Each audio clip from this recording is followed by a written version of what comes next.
Everybody puts in their 2 cents, and as a result, we get games that are much more varied. This is where Mozart would be jumping out of his grave and saying, I want to live in this century. If you do it correctly, you can be issuing up to 4 instructions every cycle on the PlayStation 2, which is pretty amazing. We see ourselves in the industry as underdogs as well, because we compete directly against much, much larger teams, and we have to do more with less.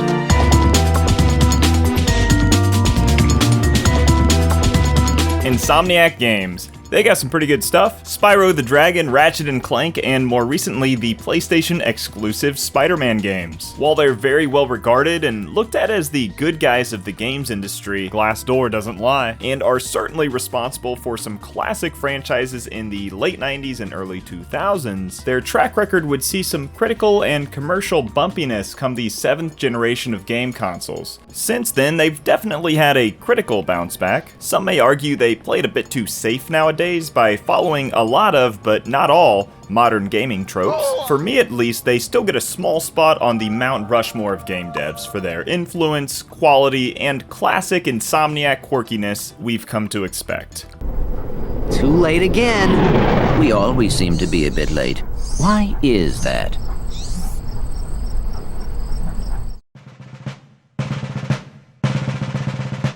Today we'll be taking a look at how Insomniac got started and how they're doing. A timeline of their work, how they've responded to things in and out of the industry for the 30 years they've been around, and taking a look at what exactly their special sauce is. Ultimately, how you can tell an Insomniac game apart from your run-of-the-mill, battle royale making, microtransaction implementing AAA developer. And it all starts with this guy, the founder and CEO to this day, Ted Price. I thought, hey, why not? It's gotta be easy, right? Making video games, and man, I didn't know how off I was on that. Ted grew up on the east coast of the US in Richmond, Virginia, spending much of his childhood playing Atari with his sister, specifically the game Adventure. Unfortunately, I've never had the pleasure of playing Adventure myself, but I feel like I have after reading some of the comments of this long play. Ted would develop a passion for games, a passion his parents supported. They would eventually gift him an Apple IIe, a gift Ted would use as a creative outlet and create his first simplistic games with. Or at least attempt to create. This would lead Ted attending college at Princeton with the intention of studying computer science, although, in his own words, wound up biting off more than he could chew as he started with a second-level course, so feeling overwhelmed he would drop CS and end up majoring in English. Following college, Ted would go on to work at his uncle's startup medical company, all the way over on the other side of the country in San Diego, California. The job was super challenging and really fun.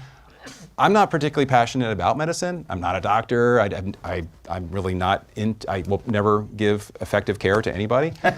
So I don't know, you sound like you're pretty good at the mayonnaise jar. I can do that. Ted did this for a couple years, but knew he wasn't about to dedicate his life to a career in medicine. His passion for games and creating things hadn't diminished over the years, so in 1994, with the money he'd made working for his uncle and doing some consulting work, he rented a small piece of office space in San Diego and bought himself a shiny new 3DO dev kit. Insomniac Games was officially born. Or rather, Extreme Software. The name Insomniac Games didn't come about till later. And just to accentuate the 90s-ness, that's Extreme Software with an X. If you're not playing on a 3DO system,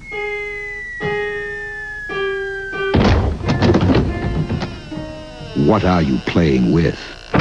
The 3DO console was the new hotness, and Ted was determined to create a gaming experience that would take advantage of the new hardware. He had picked up some database experience working for his uncle, but soon realized he was in over his head and could not do this alone. Meanwhile, back in Virginia, Ted's mom would come through. She would give Ted the contact information of her friend's son's roommate who is about to graduate from Princeton with a double major in cognitive science and computer science. Putting myself in Ted's shoes, I'm not gonna lie, I imagine this was a pretty hard sell for him to make.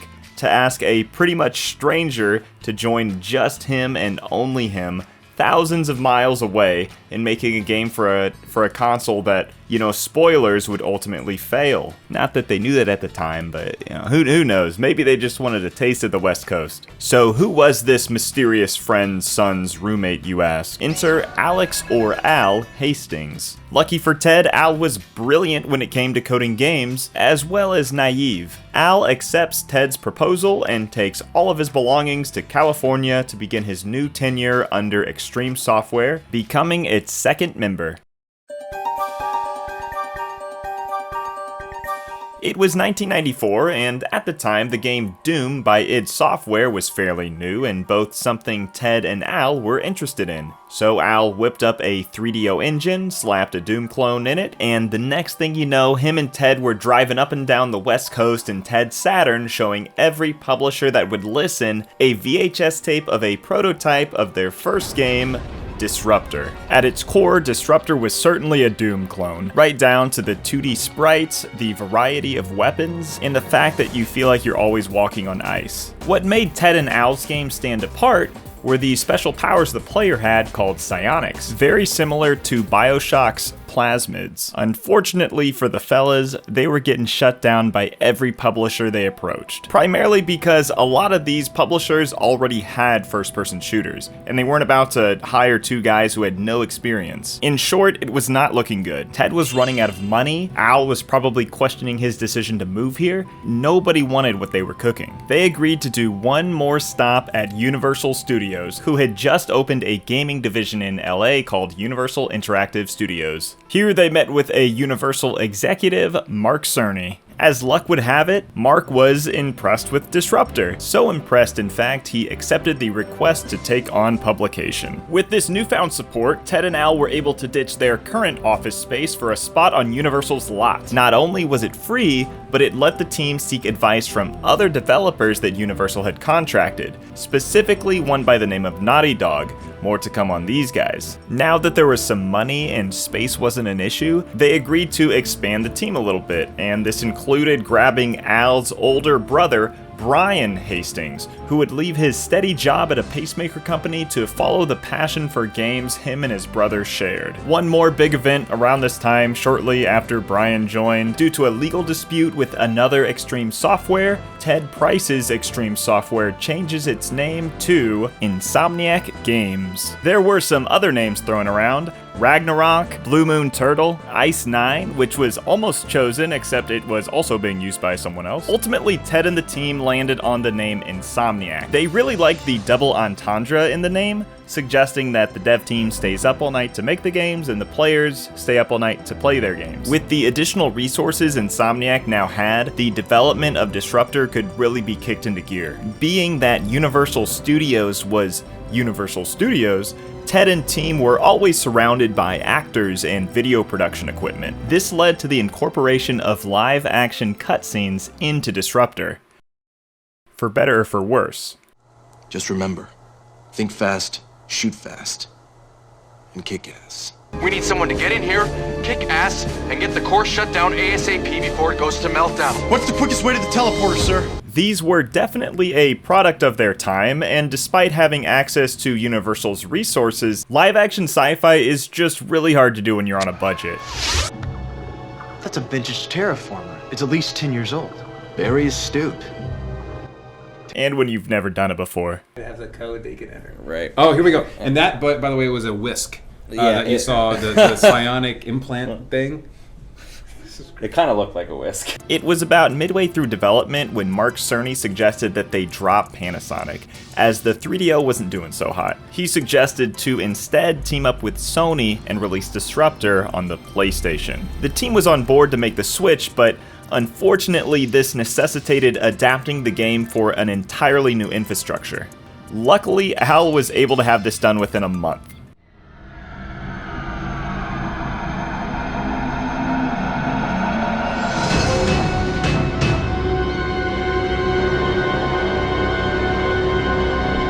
Disruptor released globally in November 1996 exclusively on the PlayStation and garnered mostly positive reviews. IGN gave it an 8 out of 10, stating it stood out in a sea of Doom clones. praising the steady performance, level variety, and smooth controls. In IGN's words, getting around tight corners is a breeze. There's none of that stickiness you get from Doom clones. Next Generation gave 4 out of 5 stars, stating the game was well balanced with good control, nice graphics, on-the-fly strategy, secret areas, and good sound. Disruptor gives the player everything new that it can within a genre saturated with mediocrity, while GameSpot gave a 7 out of 10, complimenting the smooth controls but harping on the cheesy live-action cutscenes and stating the weapons and psionics felt too similar in execution. Disruptor would even get positive acknowledgement from the Doom developer of id Software, John Romero. Despite all this praise, Disruptor struggled commercially, primarily due to the minimal marketing efforts, and to be fair,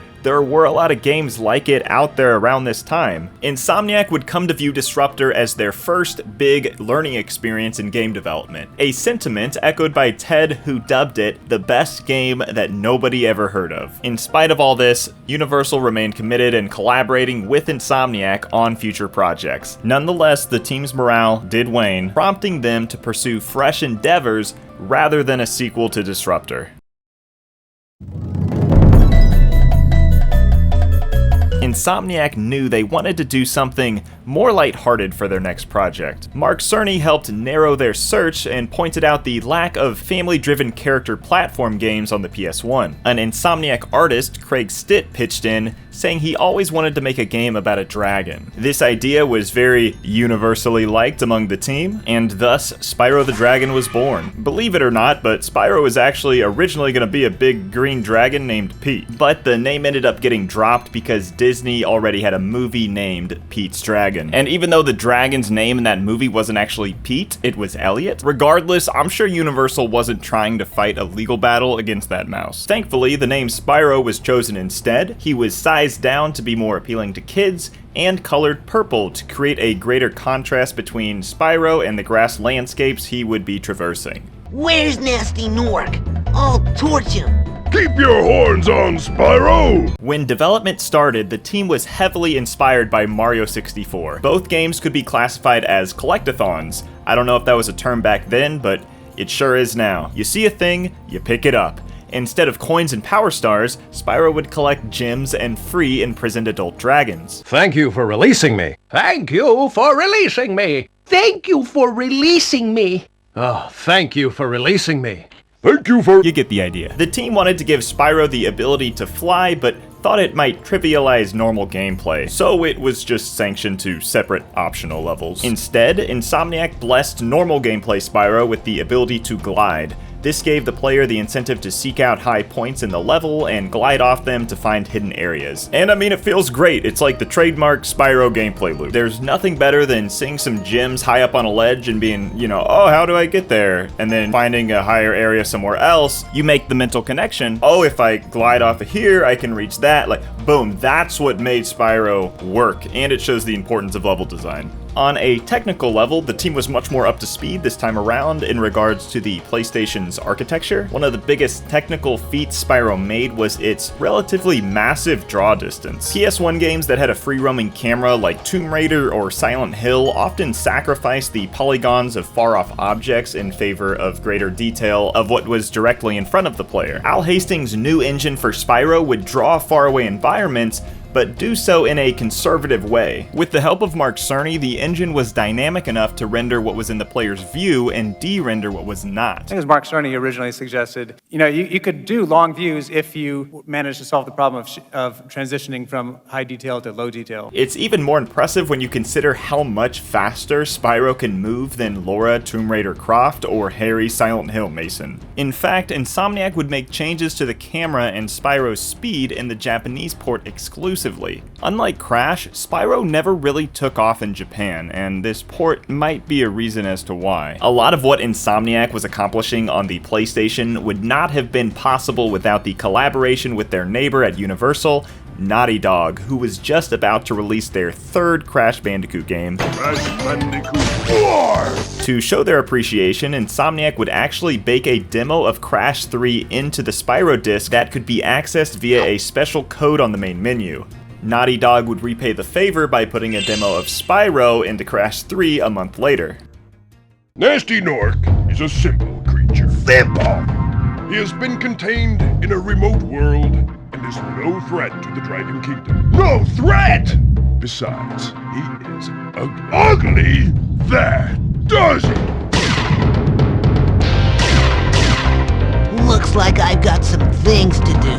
The original Spyro the Dragon released on September 9th, 1998, and was not an immediate smash hit. There had actually been an advertising effort made this time around, and it was likely thanks to that and good word of mouth that Insomniac eventually started to see a steady rise in sales. Spyro would get high marks from critics and newfound fans alike, citing its fantastic visuals and smooth controls. GameSpot gave an 8.3 out of 10, making special mention of how wonderfully atmospheric the game's soundtrack was, having been composed by Stuart Copeland, the same Stuart Copeland from the rock band The Police.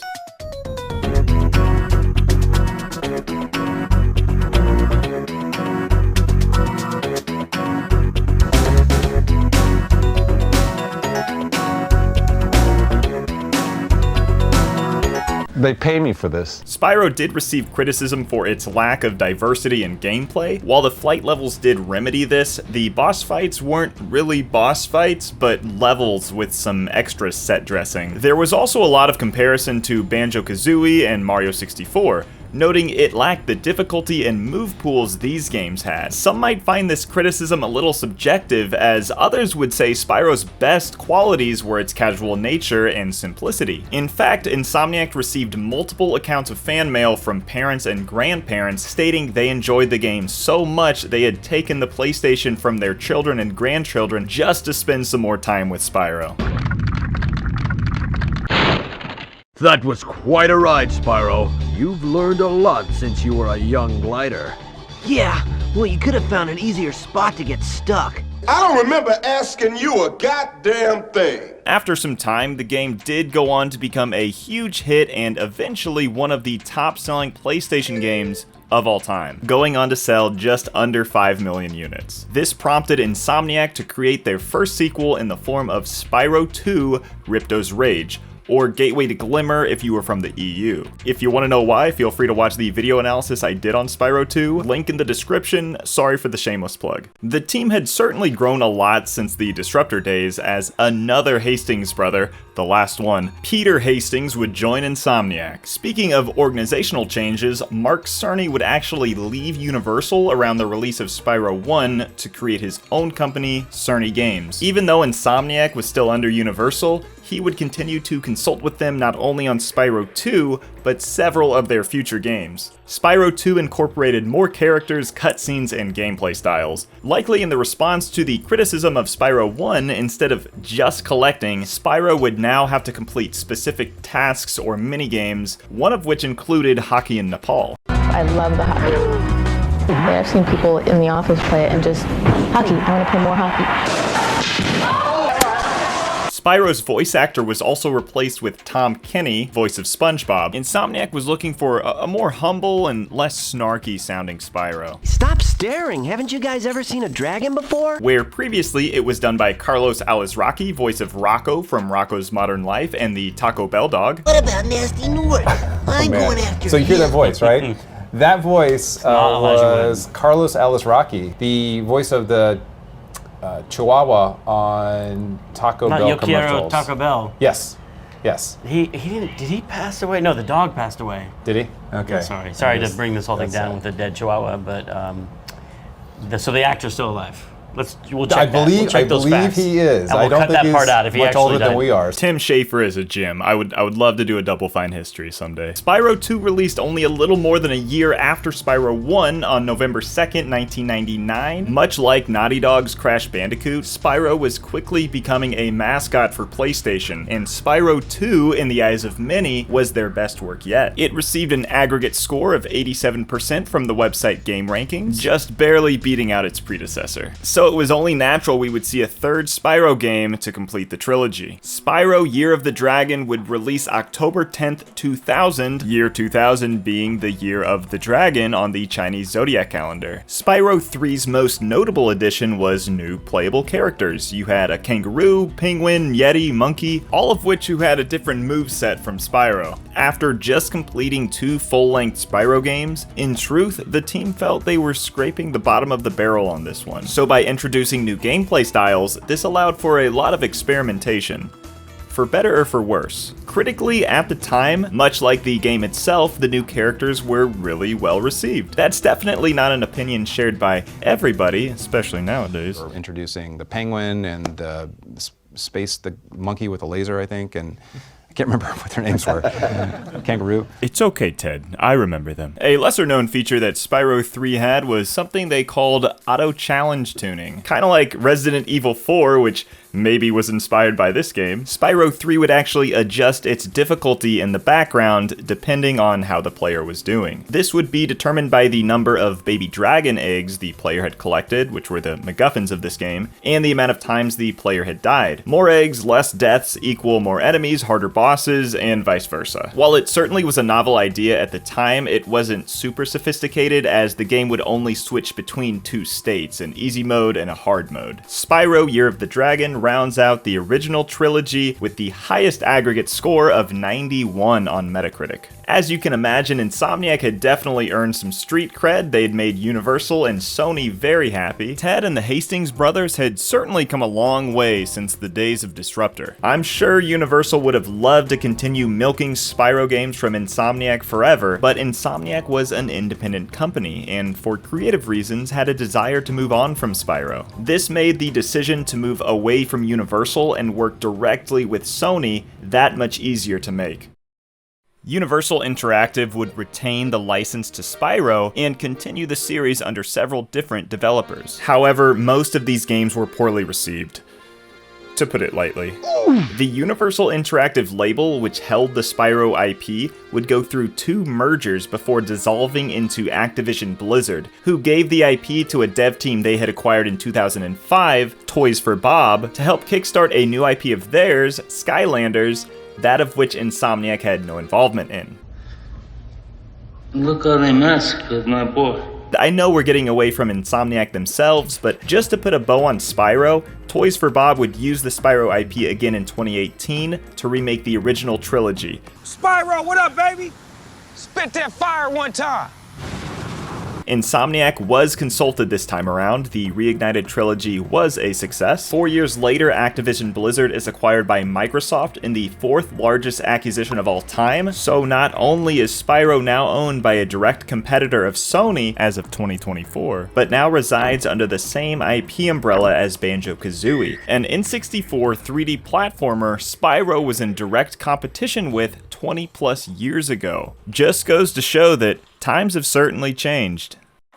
That is the Morph Array, and that, of course, is Jerry. The Morph Array is used in Ratchet and Clank to turn your enemies into chickens. No, wait, before you do that, just explain to me how it's gonna work. Oh, it worked. Jerry's a chicken. The Morph Array, one of 36 weapons and gadgets not fit for this world.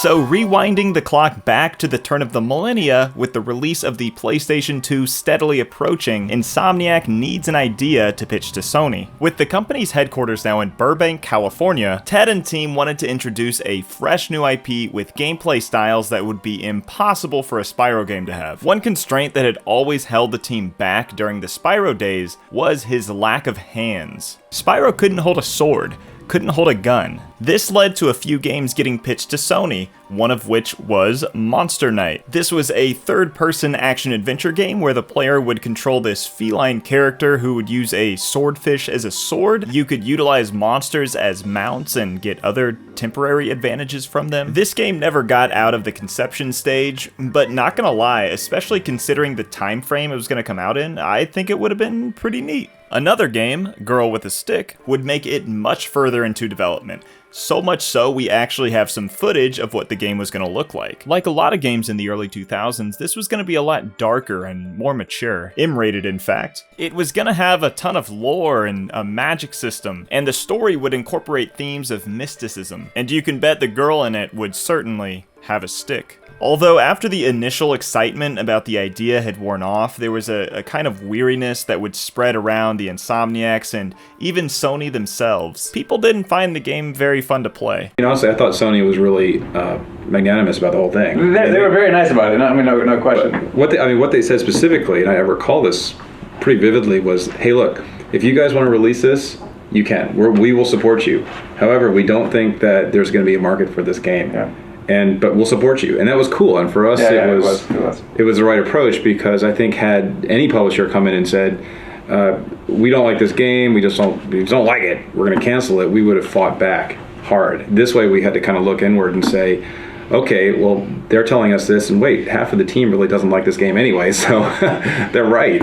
We should do something different." Sony would offer their advice and say, hey, you guys are good at platformers, do another platformer. It was Mr. Brian Hastings who would raise the idea to create a character similar to Looney Tunes' Marvin the Martian. The Calvin and Hobbes comic strip was also noted as inspiration, specifically a strip where they're in space. This character would have a bunch of gadgets at their disposal and travel from planet to planet. The team really seemed to like it, and in Ted's words, science fiction was about as far away from Spyro as you could get, even though there was that one futuristic level in Spyro 2 with the robots and the spaceships. I guess he forgot about that one. This would give birth to Ratchet and Clank, this furry alien creature with a robot backpack. Ratchet would use a variety of different guns and gadgets, where Clank would transform into a helicopter, a jetpack, and that thing from Ape Escape that would help you swim. Clank was originally supposed to be 3 separate robots that would attach to Ratchet's legs, arm, and neck, but it was dropped for the backpack, thank God. Interesting. Yay! You're quite handy with your wrench. You bet. I built that ship with it. Ratchet and Clank's most standout feature would be the large selection of weapons and gadgets the player would have at their disposal. You had the usual suspects, an automatic rifle, rocket launcher, flamethrower, but a large majority of the weaponry was really imaginative, not only in artistic design, but also utility. One of the key principles that Ted and other Insomniacs repeat again and again in interviews is to ensure the weapons feel diverse from one another. The last thing they want to see in playtesting is a player sticking to one single weapon. There was the bomb glove that was good for clearing bunched up groups of enemies. The suck cannon, good for quick, small enemies. Ammo was always limited and something the player was forced to take into account. To accommodate Ratchet's large arsenal, Insomniac would incorporate the weapon wheel.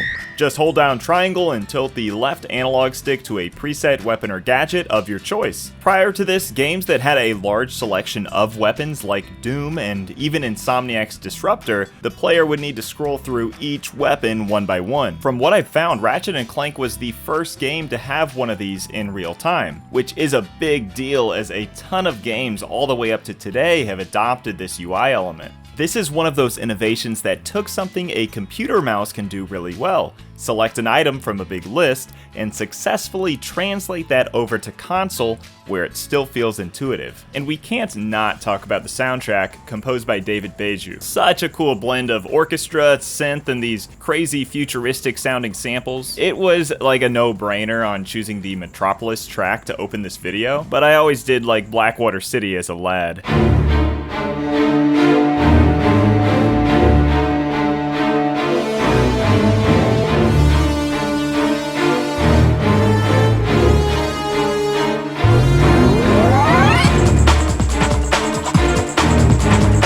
Ratchet and Clank would begin pre-development in March 2001. Unbeknownst to Insomniac, their old friends at Naughty Dog were nearing completion of their first PS2 title, which coincidentally was also a buddy platformer named Jak and Daxter.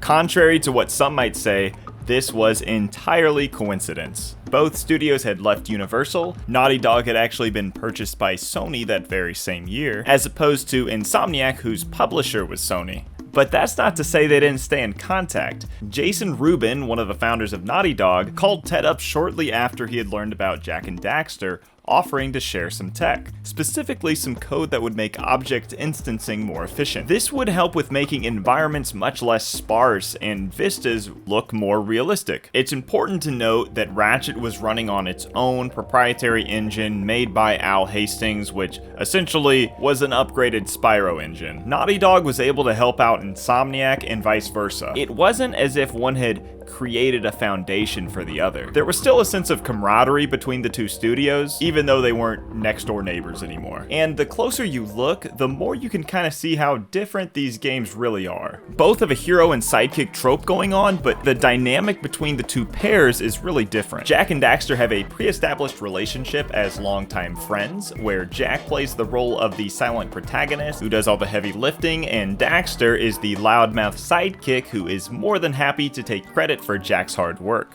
What are your names? I'm Daxter. He's Jack. He's with me. Good job, Daxter. Ratchet and Clank, on the other hand, meet as complete strangers. Early in the story, the pair get off on the wrong foot, as Ratchet's ambitions lie in a more selfish space compared to Clank's. There are innocent lives being lost. Yeah? Well, I'm done with this stupid hero stuff. I got my own agenda now. Ratchet, this is not like you.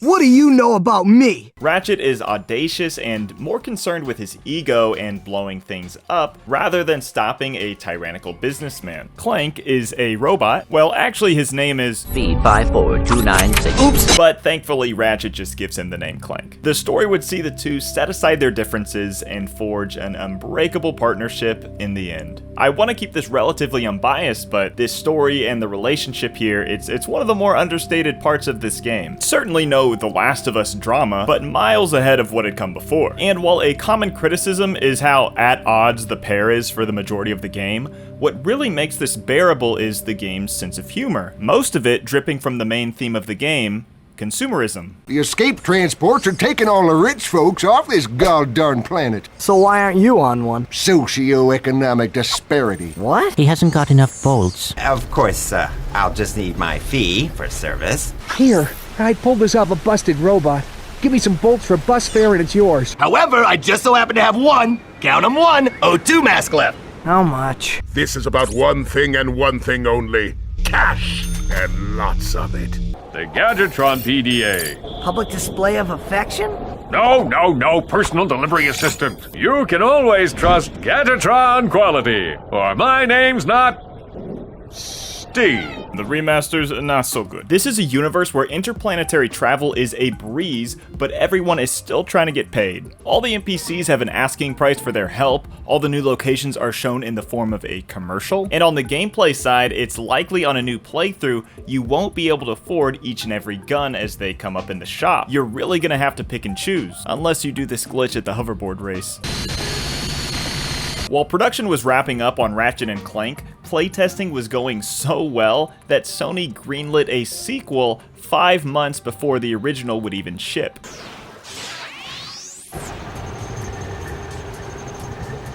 This sequel would have a different subtitle depending on your region. PAL territories got Ratchet and Clank 2 Locked and Loaded, while everywhere else got Going Commando. I remember getting embarrassed when family members would see the back of this box, spelling ass with an @ sign and 2 dollar signs. Looking back though, it's like the perfect rated T charm. Ratchet and Clank 2 would get the same positive reception the original would. In fact, the reception was really positive, and there's a lot of good reasons for that, but unlike the Spyro sequels where the core gameplay would be tweaked and additional styles added from game to game, Ratchet 2 felt like the start of a transition in identity. Ratchet and Clank Going Commando is not just a character action game.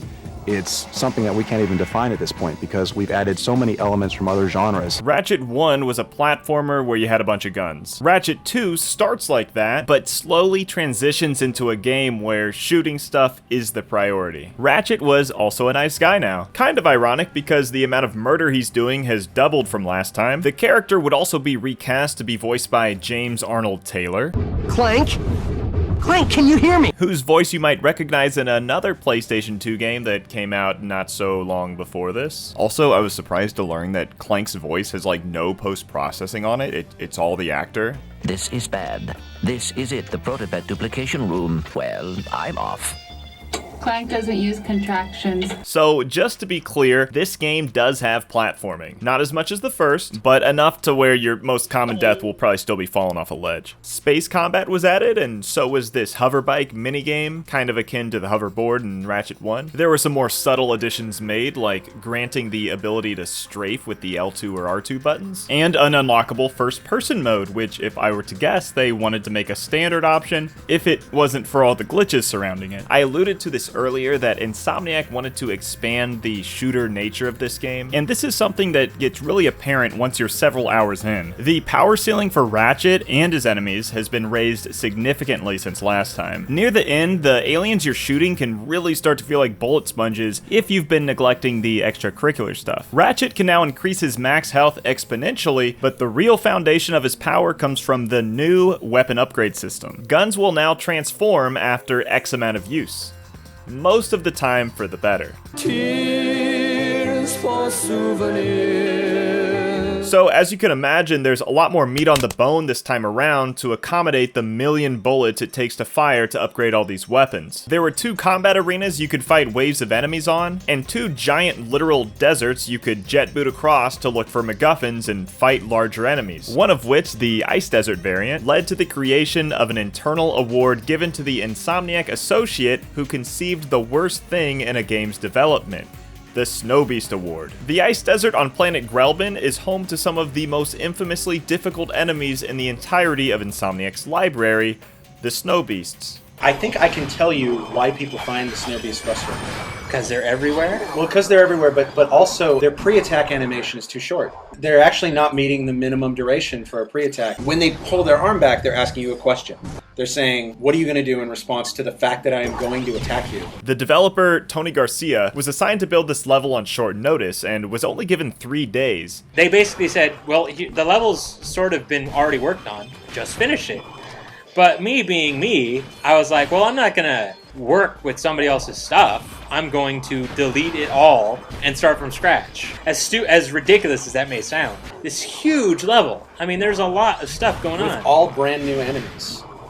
Damn you, Snow Beast. So there you have it, and allegedly, going forward, every Insomniac game after Going Commando has had one aspect and its creator granted the Snow Beast Award. Another tradition that kind of started with Going Commando, it's more of a Ratchet tradition than an Insomniac tradition, was the inclusion of the Insomniac Museum. This was a hidden in-game location modeled after the Insomniac Burbank office. It housed unused assets in both Ratchet games with little audio blurbs given by programmers and artists. This monstrosity was intended to be a boss battle fought on the jet ski gadget. Seeing as the jet ski never made it in Ratchet and Clank, however, neither did this boss. May he rest in pieces. There's even stations where the player can mess around with some sliders to create different particle effects. Kinda wild that the level I was just talking about had a deadline of 3 days, but there was time to put this whole thing in. Regardless, this is hands down one of the coolest Easter eggs in any game, and we would see it return in future Ratchet games. So, you need me to go on a dangerous mission in another galaxy. Ratchet and Clank Going Commando would release only 1 year after the original and sits at a slightly higher Metacritic score. The upgrade system was highly praised, as well as the relationship between the pair being more digestible. IGN called it the best PS2 game of the year, ? Probably. Someone got paid to write that. GameSpot and GameZone, who I've never heard of, make mention that the game had a great sense of humor. And I mean, they're right. This is the funniest Ratchet. Put it in the slot. The weapon you want modified. Put it in the slot. Oh, I get it. Going Commando would go on to sell just shy of 3 million, losing out to the original, but more than enough to encourage 2 more Insomniac Ratchet and Clank games on the PS2.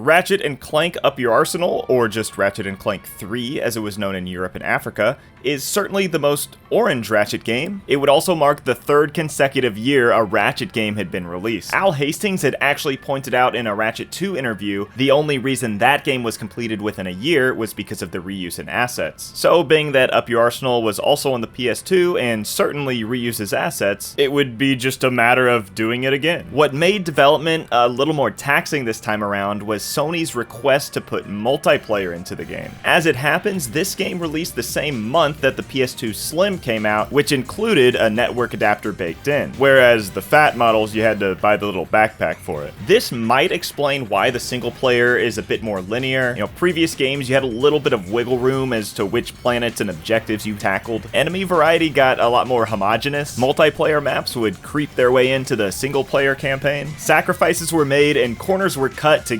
get this out within a year, and despite all that, this remains the highest rated Ratchet and Clank game on Metacritic to this day. Not that the others are far behind, it's just that fans and critics seem to really like the tweaks that were made to this entry. There was a larger focus on combat, there was now a central hub in the form of the Starship Phoenix, the humor got a little raunchier. I thought we agreed to put that jungle business behind us. It was mating season. How could I have known she was your sister? My daughter tells me you're a man who's good with his hands, Ratchet. Sir, I swear I never... Although probably the single biggest thing to come out of this title was the antagonist, Dr. Nefarious, who would prove to be a fan favorite alongside his butler Lawrence, as both would make return appearances in future games. As for you filthy organic life forms, you can look forward to being disintegrated! Following the release of Up Your Arsenal, Insomniac would make plans to develop a fourth Ratchet and Clank game that would deviate from the established formula. This started as a racing game focused on combat, but was quickly dropped after they found out about Naughty Dog's Jack X Combat Racing. Which, I think every IP is entitled to its own quality kart racer, but I'm sure Insomniac was tired of the comparisons to Naughty Dog. With the lessons they had learned from Spyro, Insomniac took a look at what people were playing around that time.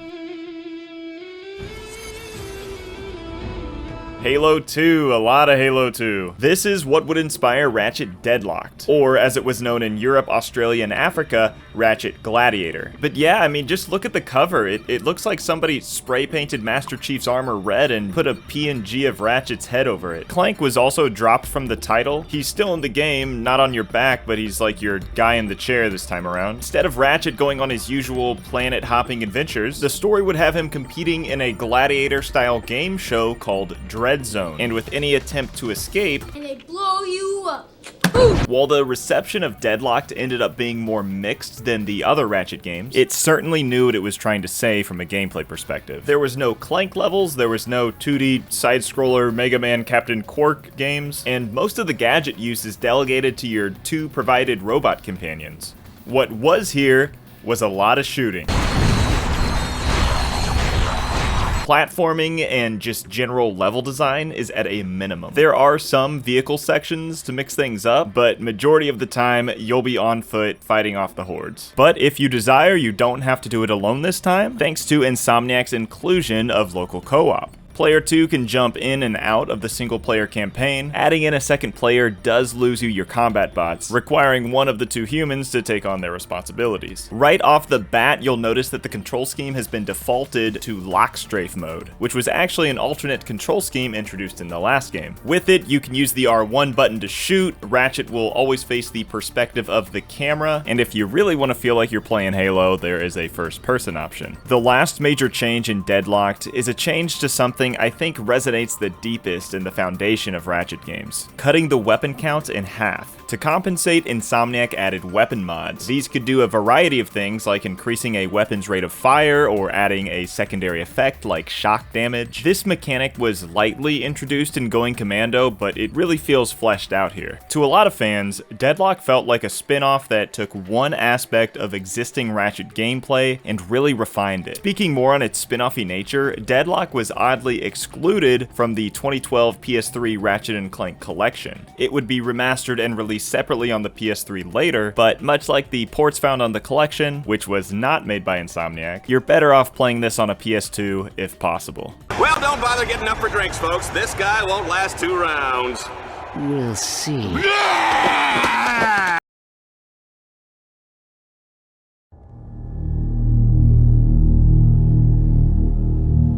Even if they didn't contractually own them, Insomniac was one of Sony's favorite children and gave them the privilege of developing one of the 16 launch titles on the new $599 PlayStation 3. And at this point, Insomniac had no reason to back down. They had one of the most talented teams in the industry, 2 hit franchises under their belt, and a solid relationship with their publisher. Not only did Sony want a stellar lineup of games to introduce the PS3, they, like many others, wanted a Halo killer. So Insomniac would stick to their guns and make a game with a lot of guns in it. Enter Resistance: Fall of Man. The idea for this game had actually been floating around Insomniac since 2002, right after the release of the first Ratchet. Insomniac wanted a stab at making another first-person shooter. At the time, Sony didn't really have like a premier, like, gangbusters FPS hit, so we were thinking, we were just like, we had lunch and we were like, what if, could that be us? A scene from the 1997 film Starship Troopers would serve as the base of inspiration. I was also surprised to learn that this is the movie where the "I'm doing my part" meme comes from. I'm doing my part.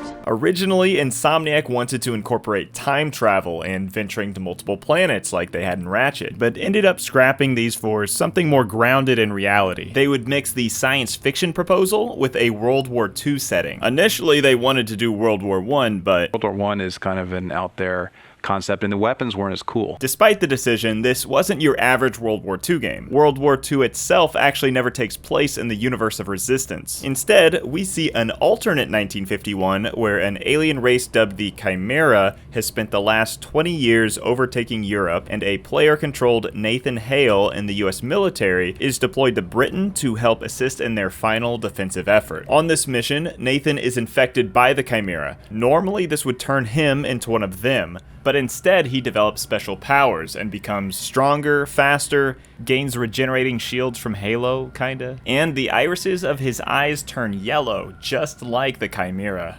Insomniac had its largest team to date. It was well over 100 strong, and while that's certainly a good crowd, this was brand new hardware. Hardware that became infamous for how difficult it was to develop on. I remember thinking, I don't know if we're going to be able to get this out on time, but we will. We will somehow do it. We just knew that we needed to get it done because there was such a great opportunity. Well, Ted, that somehow was most of the narrative being told through voiced over PowerPoint presentations. Which, hey, I understand, I'd rather have a working game. Sonic 06 really should have taken notes. Like with many other games this generation, Resistance ran at 30 frames per second, had a few motion gimmicks, and was almost devoid of color, opting for 30 different shades of brown and gray. Never thought I'd say it, but I kinda miss this style. There weren't as many guns as you would find in some Ratchet and Clank games. Resistance would have a healthy number at 13, all with alternate fire modes. And to hold them all, we got a shiny new HD PS3 weapon wheel. The campaign featured a 2-player co-op mode and an online competitive multiplayer. The campaign would clock in at about 12 hours, so really similar to what we were seeing in Ratchet games. And with PlayStation's online service being free at the time, Resistance was stacking up to be one of the higher profile release candidates. The PlayStation 3 would release mid-November in Japan and North America, and the following March in PAL regions, and alongside it, so too would Resistance: Fall of Man. And it was a hit.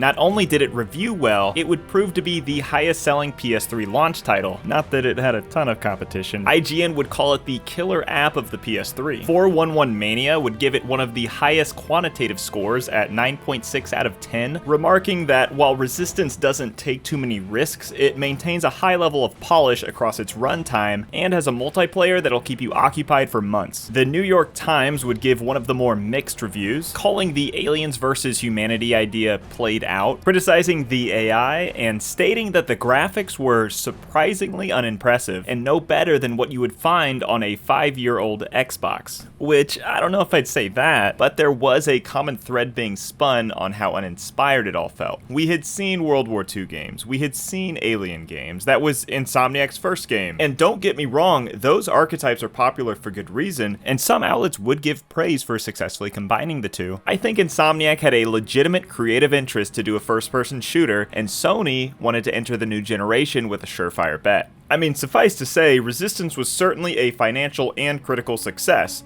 but it was playing in the kiddie pool. Most PS3 launch titles were sports titles doing their yearly update to the visuals and rosters. There was Call of Duty 3, but I mean, have you ever played Call of Duty 3? Even though Resistance did not live up to Sony's Halo killer expectations, it was another original IP Insomniac would serialize on the PlayStation as a sequel would be greenlit. Before Resistance 2 would see the light of day, there was another Insomniac title already in the works.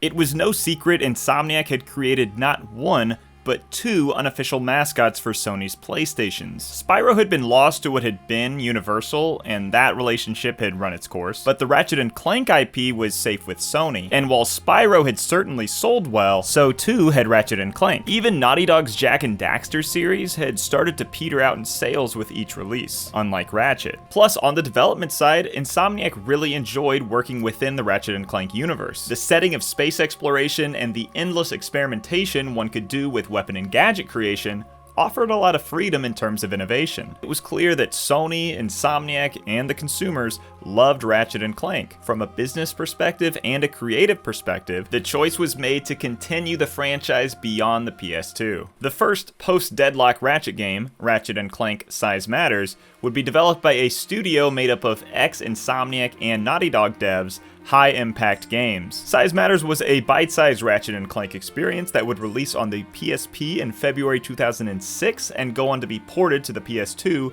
2 years later. High Impact Games would repeat this process with a Clank-centric spin-off, Secret Agent Clank, soon thereafter. These games were well received, maybe not as highly praised as their PS2 cousins, but, you know, decent little adventures. Back at Insomniac, while the production of Resistance was wrapping up, a small team of only 15 would begin work on a PlayStation 3 Ratchet and Clank game. This team spent most of its time creating new development tools and recreating a lot of the PS2 assets from the earlier Ratchet games, including the city of Metropolis from the first game. And they were hoping to get a lot of mileage out of these assets, as Insomniac's master plan was to alternate releasing a Resistance game on even years and a Ratchet game on odd years. This bold strategy would be abandoned once it dawned on Insomniac that the one-year development cycles they were getting away with a couple years ago just weren't feasible on the PS3, but they got away with it for a little bit. Ratchet and Clank Future, Tools of Destruction would come out late 2007. It would feature a more introspective story and backtrack from Deadlock's dark arena shooter nature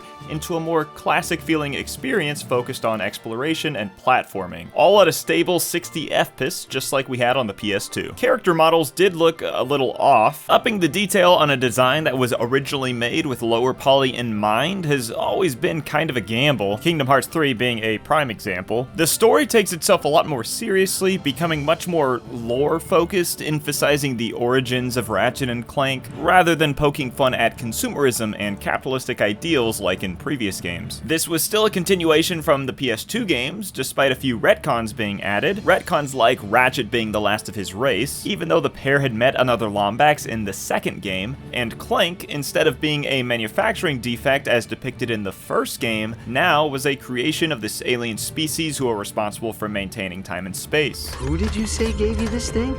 The Sony. They are little invisible creatures who travel through time. Oh, right. It's just quite a coincidence that the two would meet and become lifelong Space Cop partners. Something North American fans might notice is the new ESRB E10 rating slapped on the box, as opposed to the series' usual T rating. And who's to say that the previous games wouldn't have got this rating too, as E10 was only a thing after 2005, but probably most noticeably, the jokes in Ratchet games from here on out certainly get a lot more tame. Here, I found this in Tachyon's underwear drawer. I thought it was... Insomniac had promised Sony some form of online multiplayer and co-op for Tools of Destruction, but had to cut it. Just the task of getting a next-gen Ratchet game out the door was proving to be yet another crunch development. To make it up to Sony, Insomniac promised a budget Ratchet and Clank game to release the following year that would serve as a bridge to the next AAA Ratchet game. Ratchet and Clank Future, Quest for Booty. Sony, wanting some ammunition against Microsoft's Xbox Live Arcade, accepted, and Ratchet & Clank Quest for Booty would release August 21st, 2008, retailing for only $15. Available only through the PlayStation Network. Booty only required a small handful of hours to complete and would keep things largely the same from tools, just a bigger emphasis on space pirates. Several years after the initial release, Quest for Booty would become Sony's sacrificial lamb. It was used as a peace offering to European fans in the 2011 PSN network breach, and would be bundled with another Ratchet game, Into the Nexus, in 2013 to make that look like a better buy. The game reviewed okay. It's just unfortunate that the reason for its existence is more on the circumstantial end rather than being a product of pure inspiration. Despite Ratchet getting some time in the spotlight, 2008 was a Resistance year. Resistance 1 kind of started here for us.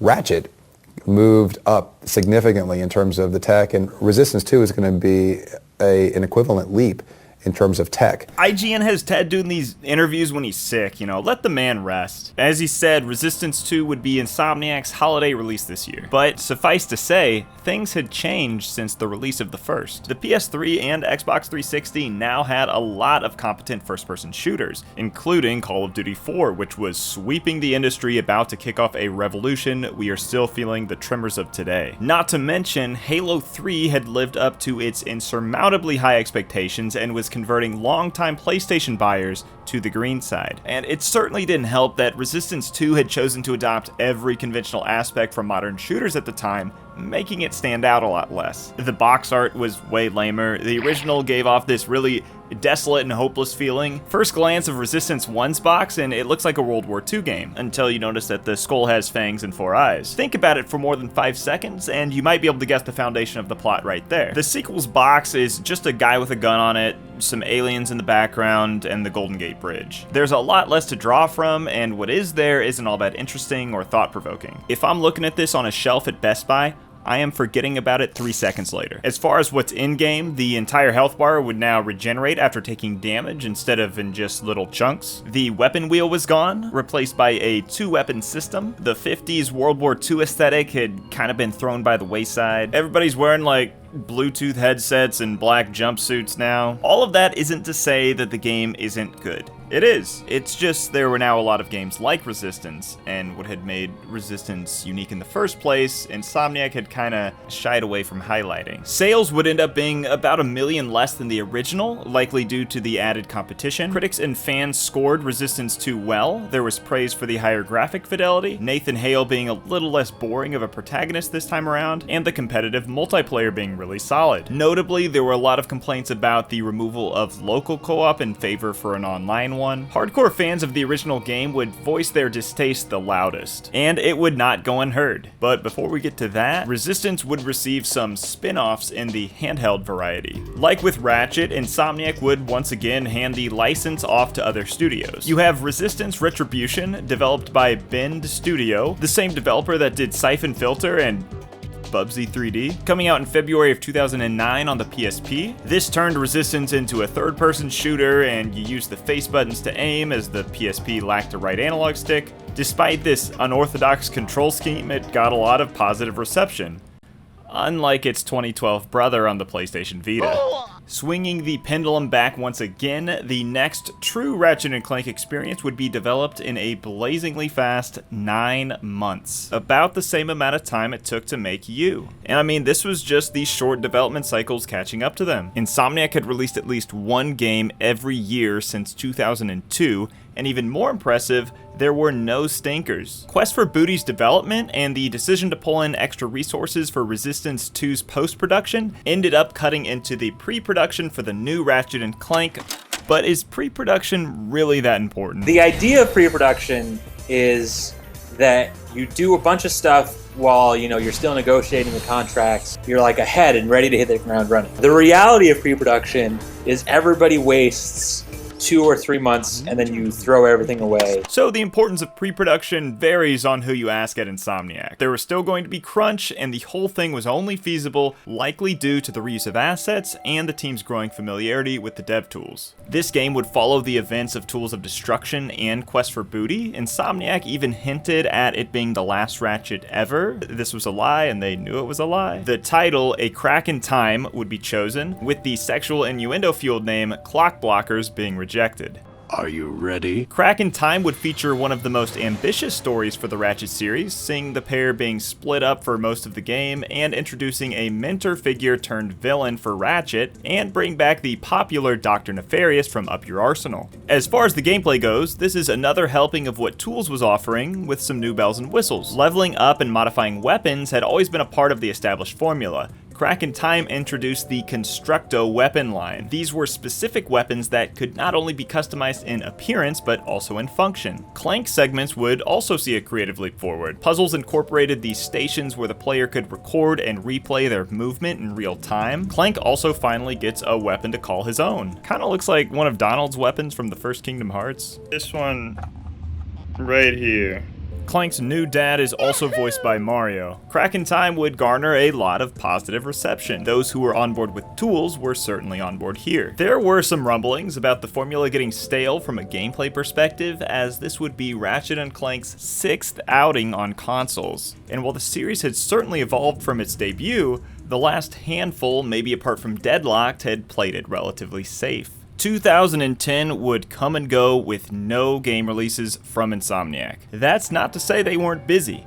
Insomniac had opened up another studio on the other side of the country in Durham, North Carolina the previous year. The Durham location would allow the Burbank studio to stay at an ideal size and offer a cheaper East Coast location for work. For the most part, these studios would operate independently from one another. The team over there was already hard at work on an all-new 4-player Ratchet and Clank game, while the studio in Burbank would utilize the extra year to give Resistance 3 as much time in the oven as they could, a lot of which would be spent addressing the feedback they received from Resistance 2, and adopting what's called usability testing, as opposed to their usual evaluation process of focus testing. What's the difference, you may ask? Well, the old tried and true focus testing Insomniac had been doing for many years is when you gather a bunch of people to all play the same portion of your game in isolation, and afterwards they all gather in a room to give feedback as a group. Usability testing involves instructing a single person to give their live thoughts as they play through your game, and noting not only their verbal feedback but also their body language. The issue Insomniac found with focus testing is that sometimes the loudest opinions would prevail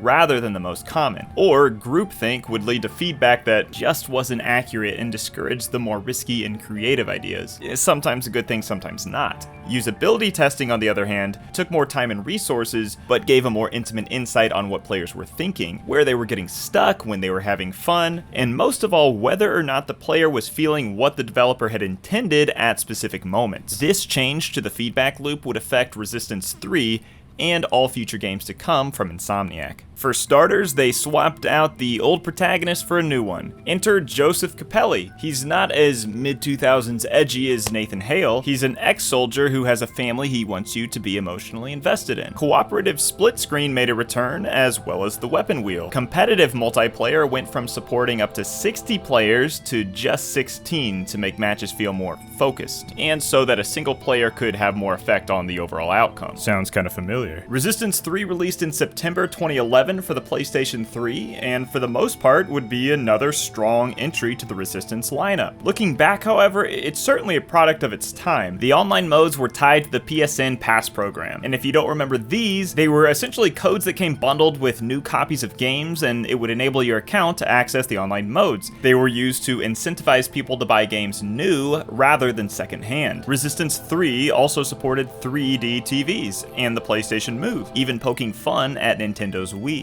Tennis, bowling, hip-hop, dance, all noble pursuits. But when the Chimera invade and gamers lead the resistance, we'll reach for the thing that hurls us into battle. We miss you, Kevin. Unfortunately, Resistance 3 was deemed a commercial failure, only selling less than half of the first. So, apart from that Vita game that wasn't made by Insomniac, this was it for Resistance. Ted Price himself would confirm this in interviews and on the Insomniac Games YouTube channel. Well, we believe that Resistance has reached its logical conclusion in terms of the story we wanted to tell. However, that doesn't mean the Resistance franchise isn't continuing. It's already in the capable hands of Nihilistic, and with Sony's shepherding, we know that it will continue to live on and expand. And we're excited as fanboys to see where it goes.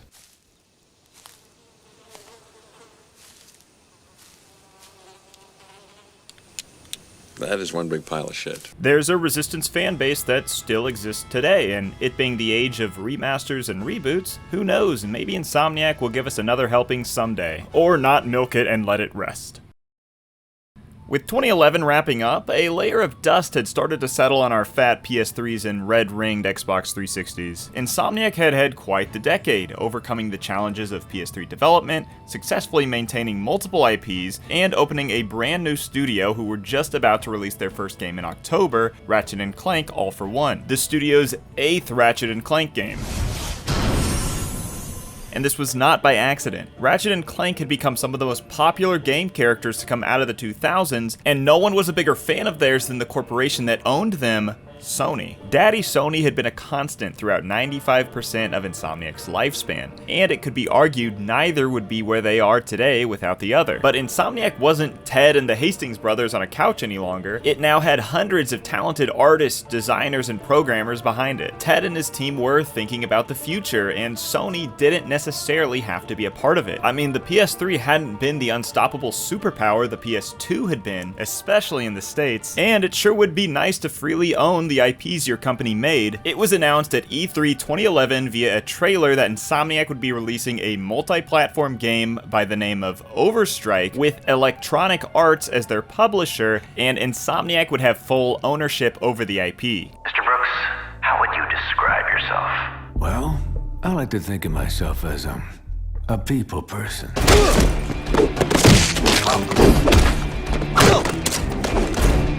From what the trailer showcased, Overstrike would be a co-op shooter with 4 distinct characters that didn't take themselves too seriously. How do you feel about the rest of your team? Jacob Kimball, for example. Kimball's a pacifist. Calm and cool. Like a Buddhist monk. Needless to say, people were excited. The Burbank studio would prioritize Overstrike's development, but after the yearly back-and-forth releases of AAA big-budget Resistance and Ratchet games, Insomniac wanted to try to lessen the scope and try their hand at making smaller games in the meantime. While this did result in 2 smaller Ratchet and Clank games, Full Frontal Assault and Into the Nexus, this also birthed a brand new division led by Brian Hastings, Insomniac Click. This division was made up of brand new hires that were brought on to develop mobile and web games exclusively. And out of this came a Pokemon-esque Facebook game called Outernauts, another EA published game. As time went on, they would dabble in Android and iOS as well. They even put a children's game out on Steam where they partnered with the Starlight Children's Foundation and would share the profits with them. And I mean, this is all good and dandy, but if you were telling me back in the day that the company that put out Resistance Fall of Man was gonna release all this stuff, you know, I probably wouldn't believe you. And, you know, perhaps it's more of a marketing problem. There should have been a more clear division between Insomniac and Insomniac Click. The people who are playing these games certainly aren't the people playing these games. Forgive me, sir. Brian Hastings described the purpose of going this direction as pragmatic and necessary. To quote the man himself, "We believe there will always be a market for what we call core games. But as core games have become increasingly complex, the barrier to entry for everyone else has often become higher and higher.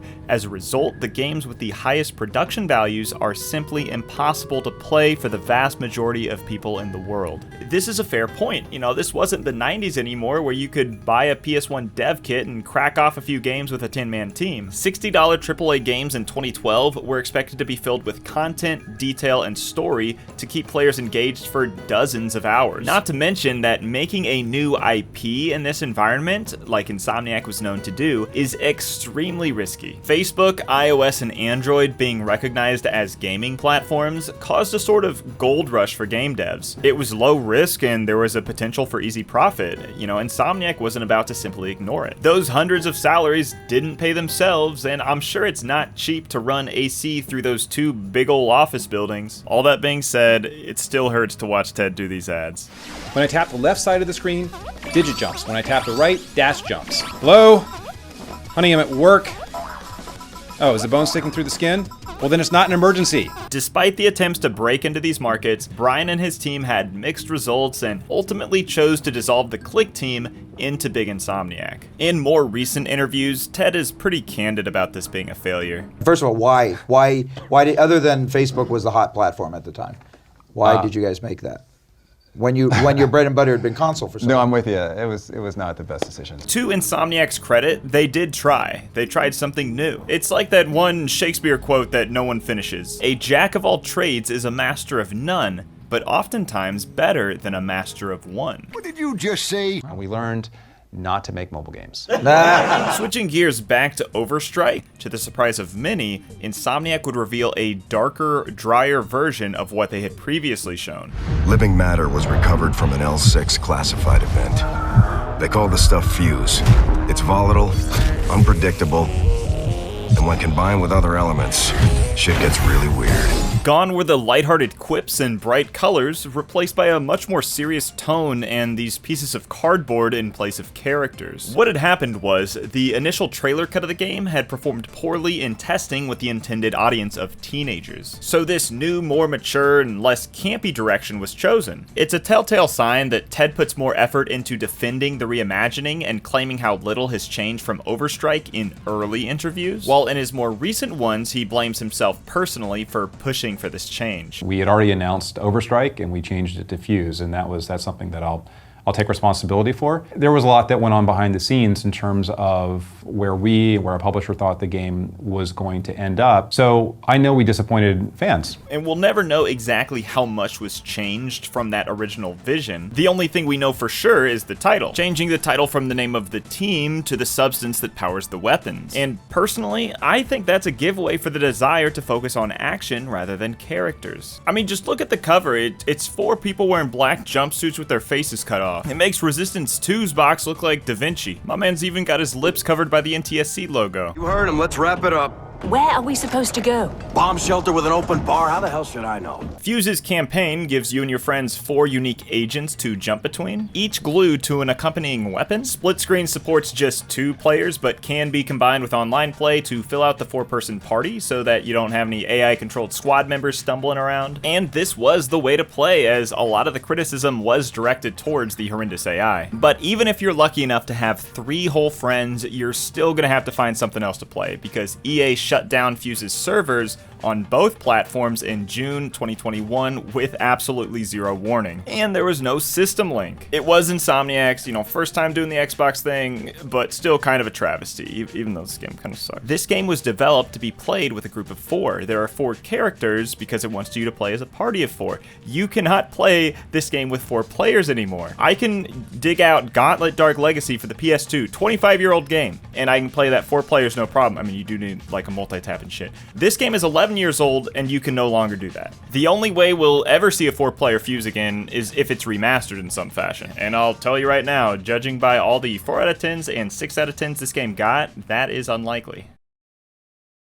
With Fuse's poor performance, Insomniac was in no rush to get a sequel started. They did, however, want to continue expanding their library of owned IPs. Hopefully a good one this time. Microsoft Game Studios would agree to publish this new game, letting Insomniac keep the IP rights, much like EA had. The catch being, this would be an exclusive for the upcoming Xbox One. Inspiration would come to the creative directors of this project, Insomniac's Drew Murray and Marcus Smith, from a picture of the punk singer Iggy Pop being carried by fans, and I Am Legend, the book/movie. This would evolve into the want to combine the elements of rock and roll and end times, creating the buzzword Awesomepocalypse around Insomniac. There was a big zombie fad going on around this time, so had to have those. And while the game's tone and setting started off fairly grounded, it would snowball into something much more imaginative. Punk rock, bright colors, and anti-corporatism would lead the way for Insomniac's Sunset Overdrive.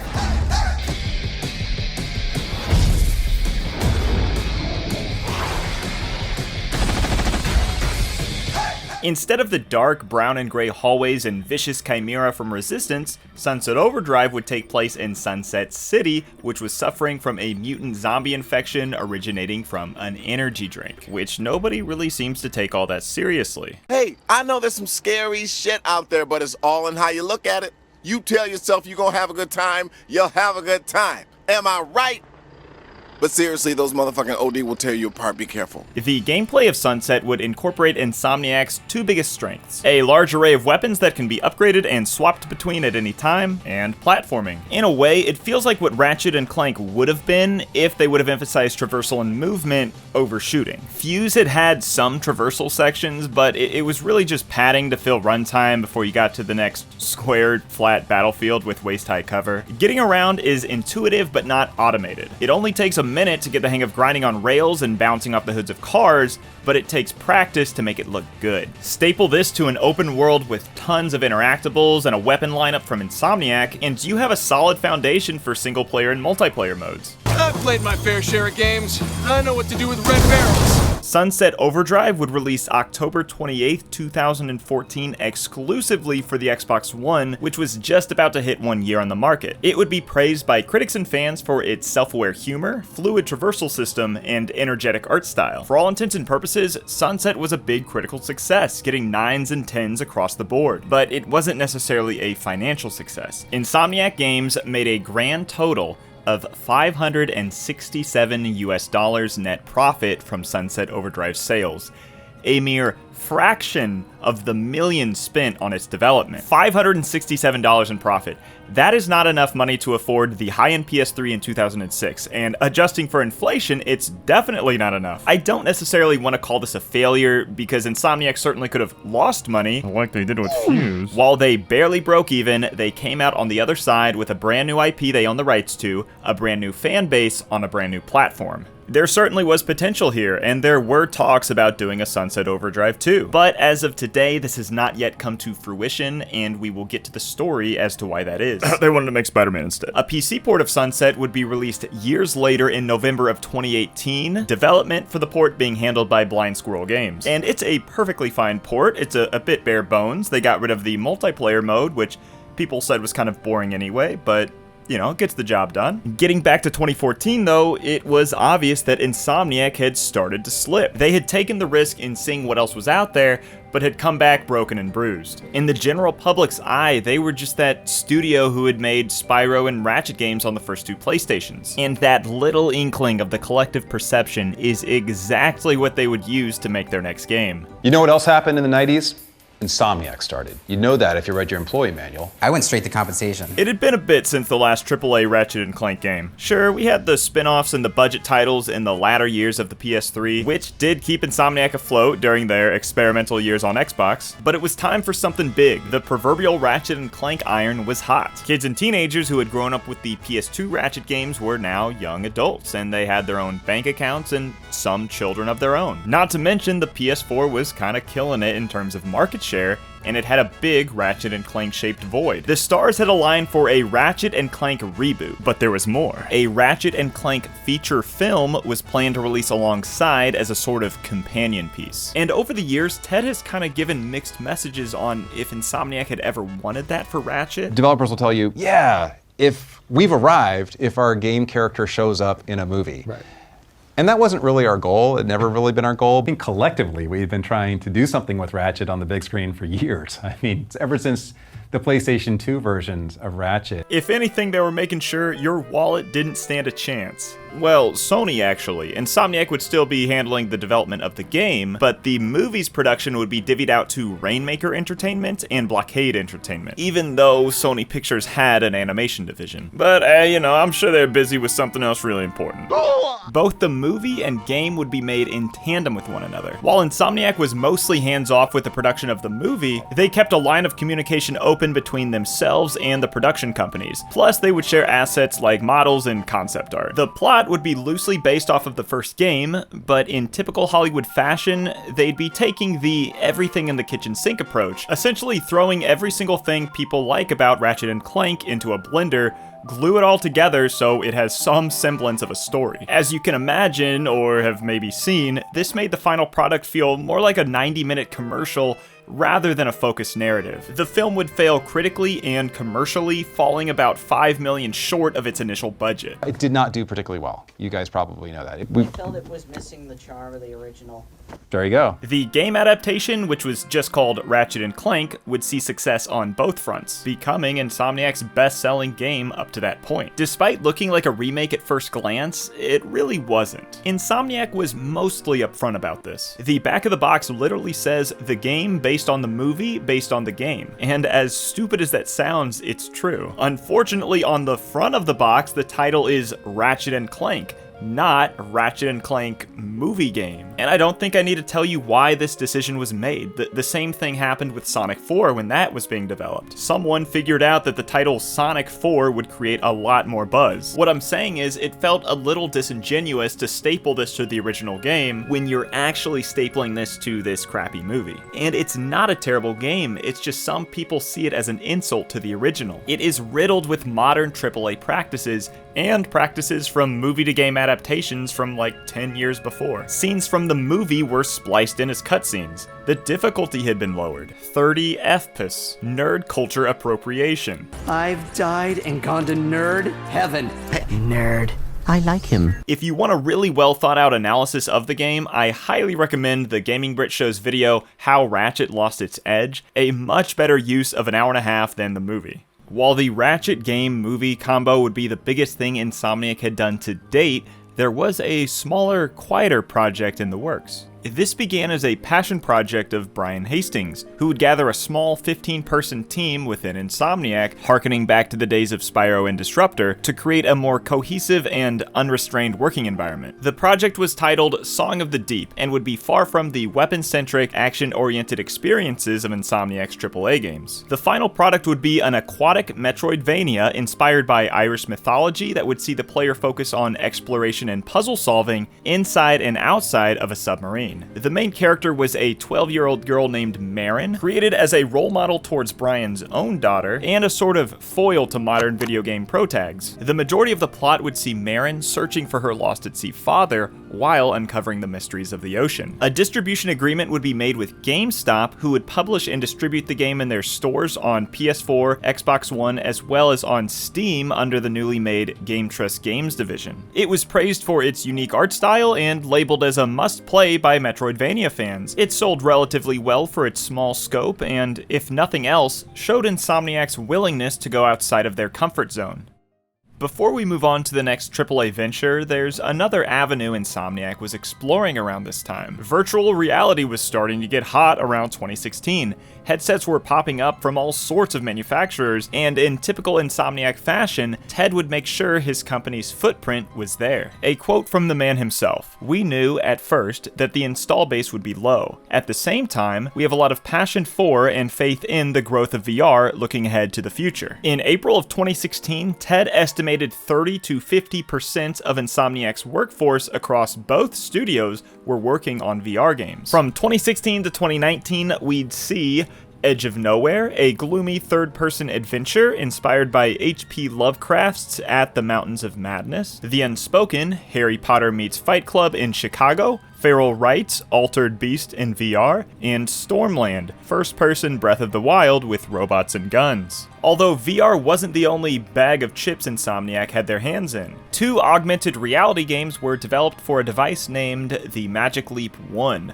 These likely sit at Insomniac's least played games ever, as the Magic Leap 1 is a super premium AR headset akin to the Microsoft HoloLens, something that only enthusiasts are even going to consider picking up. You have Seedling, which has you tending to plants, and Strangelets, some kind of Pokemon game where you take care of aliens in multiple real-world rooms. Unfortunately, support for the Magic Leap 1 will be discontinued at the end of 2024, and for reasons that will become clear as we move on, it's unlikely that Insomniac will return to the device's younger brother, the Magic Leap 2.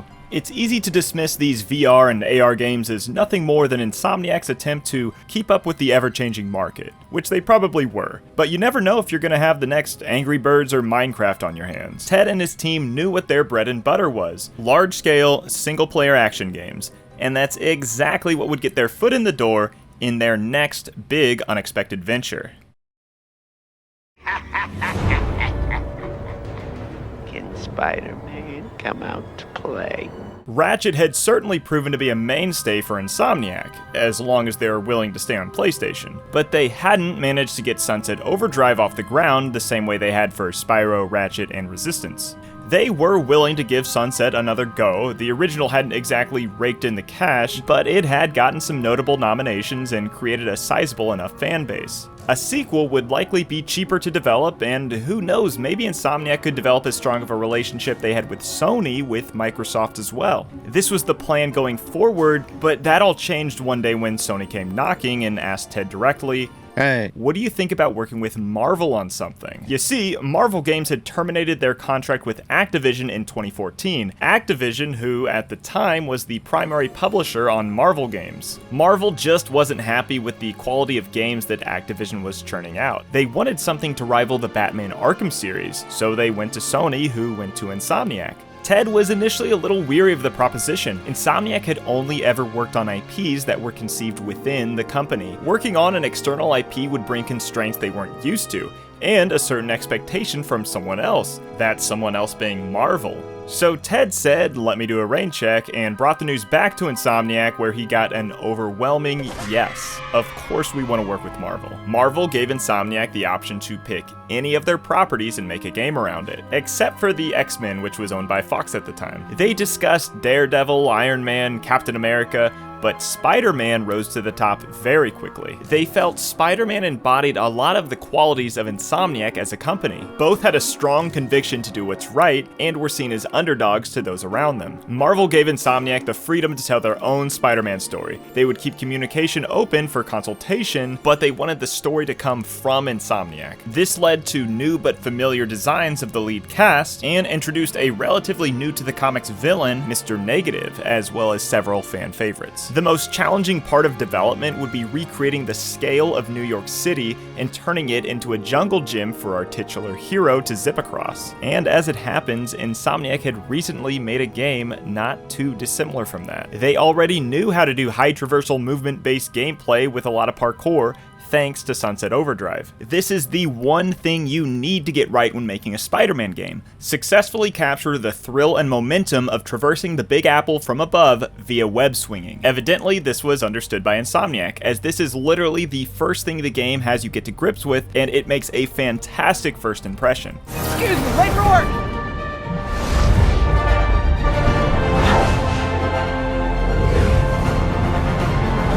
Obviously, Marvel doesn't allow Spider-Man to pack any heat. The large array of guns usually found in Insomniac games would be translated into different gadgets and suits Spider-Man could use in and out of combat. This, married to an Arkham-esque style melee combat system with a lot of movement options, served as the basis on how Spidey would engage and disengage his enemies. Oops, guess we're stuck in here for a while. Want to play 20 questions?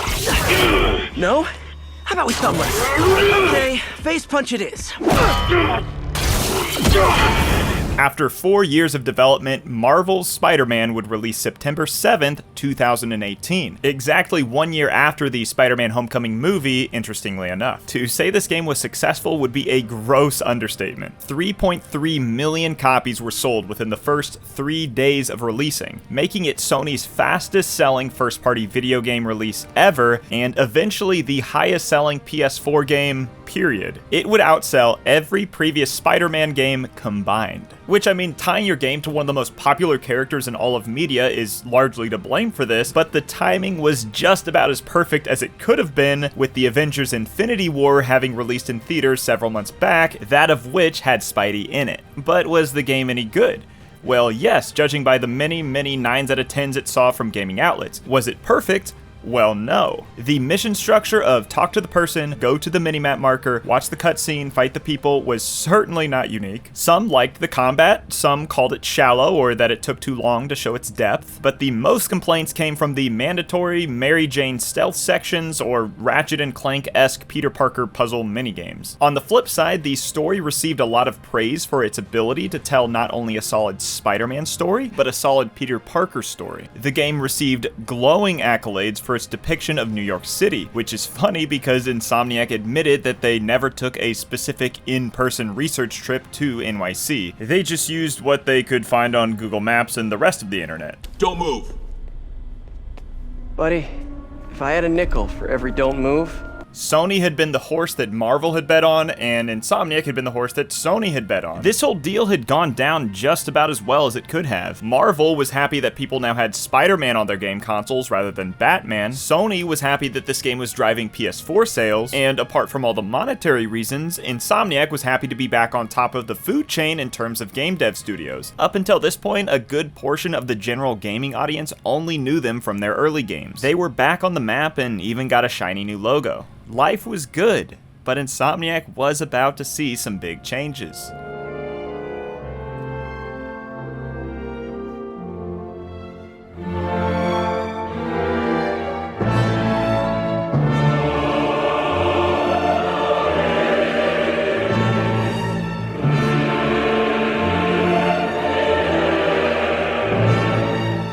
News would break in November of 2019 that Sony had purchased Insomniac for $229 million. Insomniac would be joining Naughty Dog, Santa Monica Studio, and Sucker Punch Productions in the Sony Interactive Entertainment Worldwide Studios family, nowadays just called PlayStation Studios. This story sent waves throughout the industry and was at the top of every gaming news outlet at the time. Ted would announce this on the company's website, indicating this felt more like a homecoming than a corporate takeover. The corporate takeover part's not in the message, but why the acquisition in the first place, and why now specifically? Well, it's clear that Sony and Insomniac had been tight for the last 20 plus years. Sony knew what they were buying and Insomniac knew what they were in for. It was a lot of money, but you'd be pretty hard-pressed to call it a gamble. A lot of surface-level answers point to the Spider-Man success and Sony recognizing Insomniac's talent for single-player story-driven games, an aspect that Sony had really been pushing for in its brand identity, and what made them so dominant in the PS4 generation. Spider-Man and Ratchet fit in nicely with God of War, The Last of Us, Final Fantasy, and Horizon Zero Dawn. And while Sony did already own the license for Ratchet and Clank, now they would have much more control on what kinds of Ratchet games were greenlit. Obviously, Marvel still owns the character of Spider-Man. They could theoretically go to an Xbox developer, but with how well Spider-Man had done under Insomniac, I don't think they're trying to fix what isn't broken. It's also possible that the rising pressure from Microsoft Game Studios, now going by the name Xbox Game Studios, and their recent acquisitions of developers like Double Fine, Obsidian, and Ninja Theory had something to do with this. Sony might just be bolstering their repertoire with the future in mind. Maybe Sony and Insomniac had been trying to work out a deal for years, and the price was finally right for Ted. This wasn't like Naughty Dog, who had been acquired in 2001. Insomniac had had the opportunity to date other publishers in their long bachelorhood. A bachelorhood that, by the end, you could argue was getting a bit shaky. We may never know the whole story, and there will likely always be a certain longing from Insomniac towards the old independent and experimental days. Coming off the big acquisition news, Insomniac would release 2 more Marvel Spider-Man games, Spider-Man Miles Morales for the PS4 and 5, and Marvel's Spider-Man 2 exclusively for the PS5, the former of which Sony would leverage as a launch title. The original Marvel's Spider-Man would be remastered for PS5 and even see a Windows release alongside Miles Morales on Steam and the Epic Games Store in 2022. Development for these PC ports done by PlayStation Studios' Nix's Software. Here's to many more years of service.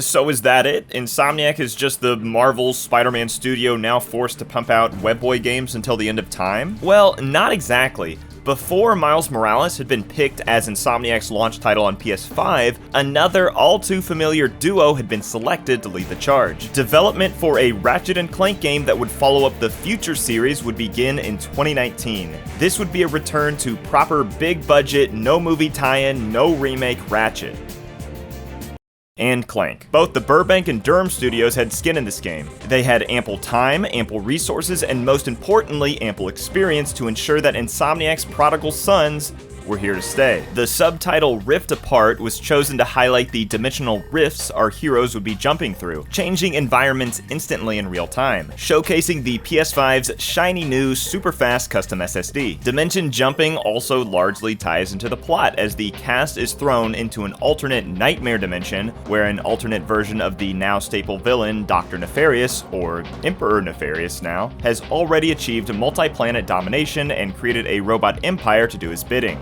The resistance is broken, and this galaxy is finally mine! Rift Apart has everything we've come to expect from RNC games and more. There is yet another large creative loadout of weapons, upgrades for those weapons, mini-games, a new Game Plus mode, and even a new Lombax to play as. The new Lombax Rivet would team up with Clank, and Ratchet would team up with this dimension's Clank, Kit. Control would swap between Ratchet and Rivet as you make your way through each planet. They do share a weapon loadout and control exactly the same, but still it's nice to let another small furry creature shoot the big guns, and serves as a fresh coat of paint after 20 years. We haven't done anything heroic in years. What if everyone thinks we're washed up? Oh, what if we are washed up? After the longest Ratchet and Clank drought we have seen, Rift Apart would release on June 11th, 2021 and be touted as a breath of fresh air for the series. Gone was the stiff, lifeless animation from the PS4 remake game. These characters had life again. Destructoid would use the phrase playable Pixar to describe it. The humor was more refined than the PS3 games. We weren't making dick jokes like in the originals, but we weren't making fart jokes either. I'm offering a bounty of 3 squillion nefarious freedom coupons to anyone who can bring me those fuzzy miscreants. The game hasn't seen Spider-Man numbers in terms of sales, but currently sits at a comfy 4 million units, just about as much as the original PS2 game. Sony would also see a Windows port released by the aforementioned Nix's software in June of 2023. You two really are a couple of hotshots.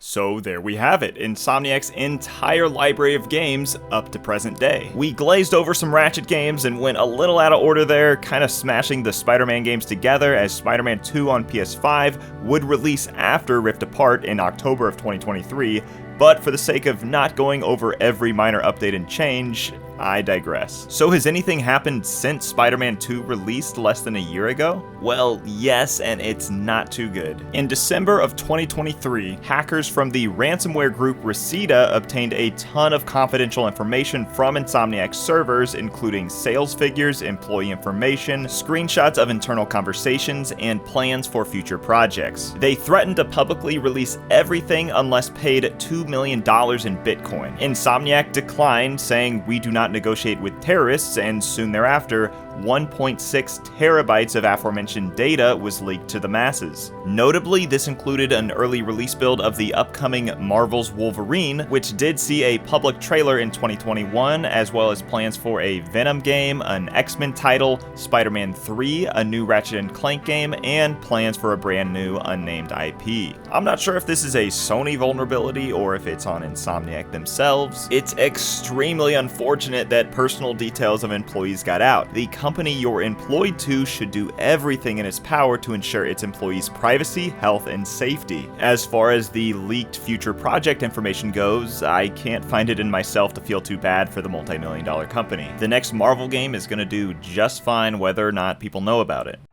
Sony would launch an investigation that, to what I can find, hasn't garnered any results regarding the individuals responsible as of this video. Reseda would comment that the intention behind the attack was purely for money. To end on a more positive note, I'll leave you with the announcement Insomniac made regarding their recently celebrated 30th anniversary.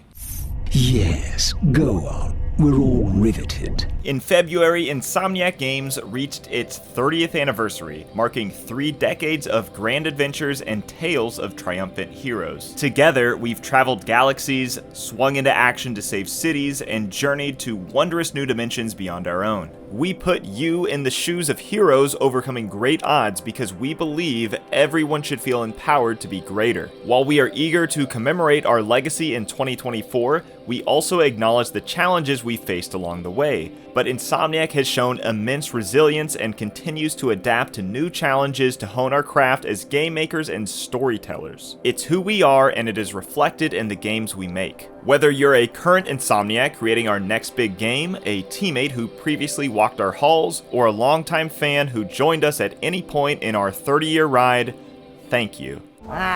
You'll be all right.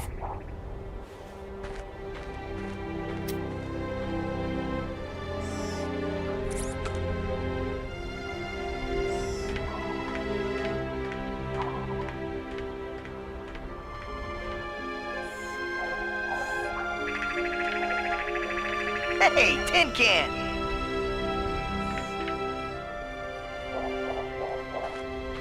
Where do you think you're going? We, still need to fix that arm.